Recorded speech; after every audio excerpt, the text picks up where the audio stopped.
తెలంగాణలో బోనాలు స్పెషల్ అండి. ఆడపిల్ల వచ్చి బోనం ఎత్తుకుపోవాలండి. చూసారా, వర్షంలో కూడా ఆ అమ్మాయి ఎలా కారులో నుంచి దిగి దీపం కొండెక్కకుండా వాళ్ళ ఫాదరు ఎంత కష్టపడుతున్నారో చూసారా. అలా నెత్తిపైన ఆ కుండ కానీ, చిన్న బిందె కానీ, వెండి బిందె కానీ, దానికి పసుపు కుంకుమ రాసి బొట్లు పెట్టి దాంట్లో పరమాన్నం కానీ చల్లన్నం కానీ పెడతారండి. నాకు కూడా తెలియదు. ఇది మాత్రం మా తెలంగాణ ఆడపిల్లలకి చాలా పెద్ద పండగ అండి. అలాగా దాన్ని ఏమంటారు, తొట్టెలు అంటారండి. అక్కడైతే మా సైడ్ అయితే తొట్టెలు అంటారు.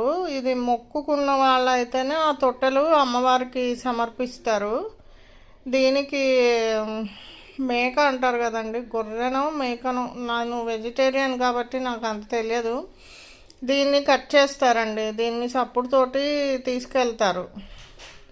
తీసుకెళ్ళి అక్కడ అమ్మవారి దగ్గర కట్ చేస్తారు. కట్ చేసి అందరూ రిలేటివ్స్ అందరినీ పిలిచి భోజనాలు పెడతారు. ఇక్కడ కింద ఆకులు ఉన్నాయి చూసారా, అక్కడ కట్ చేస్తారు. ఆ మేకకు పసుపు కుంకుమ రాసి మందు దాపించి, మందు అంటే బీర్ తాపిస్తారు, వాటర్ తాపిస్తారు, అన్నీ తాపిస్తారండి.